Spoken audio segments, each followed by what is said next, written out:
The night the first woman disappeared from Wiesbaden, the city barely whispered about it, chalking it up to a late train, a drunken detour, a private fight gone sideways. But secretly everyone knew something in the air had shifted, because Wiesbaden is old and quiet and gentle in a way German cities aren't usually allowed to be. So when a woman vanished between a bus stop and her apartment building, people felt the silence grow teeth even before the police admitted they had nothing. The creeper, though, didn't start with her. He started earlier, months back, long before anyone put the pieces together, lurking at the blurred edges of CCTV footage, not stalking yet, just watching, hovering on the periphery of a crosswalk camera, drifting behind a woman pushing a stroller, slipping through the reflection of a shop window like a ghost learning how to be solid. No one noticed him then, but he noticed everyone. Especially the ones who lived alone, especially the ones who always checked behind them twice, especially the ones whose fear already primed the air for him to breathe. His first confirmed victim was a 29-year-old nursing student named Emily, who lived in a third-floor walk-up near the car park. Neighbors heard nothing unusual, just footsteps in the hall, which was normal in old buildings with wooden floors, creaking pipes, settling walls. But at 3:14 a.m., a motion camera in the lobby caught something impossible. Emily entering the building, followed exactly 9 seconds later by a man whose face the camera failed to register, almost like the lens smudged itself in his presence. He was tall, but not tall enough to be remarkable. His clothes were dark, but not black. His gait was steady, but oddly weightless, as if he memorized the rhythm of human movement, but didn't actually feel the floor. Emily's door closed, is never opened. Yet, at 4:02 a.m., her door opened again, and she walked out by herself, but not quite herself, because the camera caught her carrying her school backpack on the wrong shoulder, moving a little too stiffly, tilting her head at angles that didn't match the Emily her neighbors knew. She walked out into the street. She was never seen again. Police combed every frame, but couldn't prove the man followed her upstairs, couldn't prove he touched her, couldn't prove he existed. 3 weeks later, another woman, this time a 41-year-old divorcee who always triple-locked her door, vanished from inside her own apartment. No signs of forced entry, no alarms triggered. But a single detail stuck out. The deadbolt was unlocked when police arrived. Not broken, not picked. Just turned calmly from the inside. Her cat was the only witness, found hiding under the bed with its claws cracked and bleeding like it had scratched at something it couldn't see.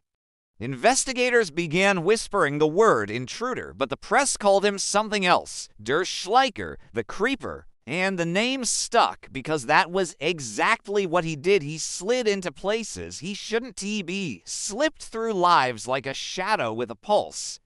Over the following months, the creeper's reach widened. 7 disappearances in total, each woman living alone, each vanishing at night, each surrounded by small oddities. A window left open on a winter night, despite no footprints in the snow.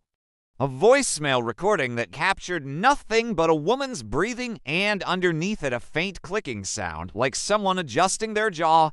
A set of apartment keys found arranged in a perfect circle on the floor. Police received anonymous calls from someone claiming they knew who he was, but each recording came through distorted, as if the person spoke through a metal pipe.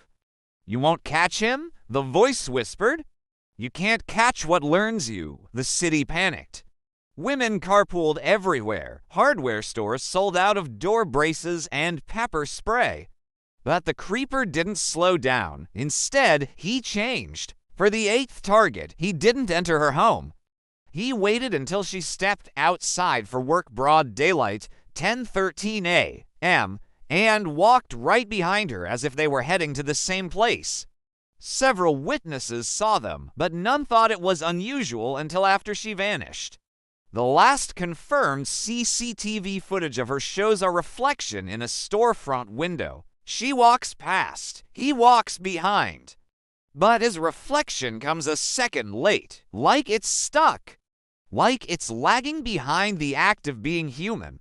That's what finally terrified investigators, not the disappearances, not the silence around each crime, but that impossible reflection. They reviewed it frame by frame, then brought in experts who analyzed the footage for tampering, but found none. The man simply didn't move right. And while police tried to explain it away, the public didn't buy any excuse, fueling theories that the creeper wasn't a person at all, maybe a stalker who lived in abandoned buildings for years, or a trained infiltrator, or some urban legend made real by collective fear. Then came the apartment on Blakestrace. It belonged to a 34-year-old graphic designer, and neighbors reported hearing scratching inside her walls for days, soft at first, then louder, more frantic. She'd called maintenance twice. They found nothing. She called police once. They found nothing. Then she disappeared. When officers finally forced entry, they found all the scratches on the inside of the walls. Every square meter clawed until plaster curled like torn skin.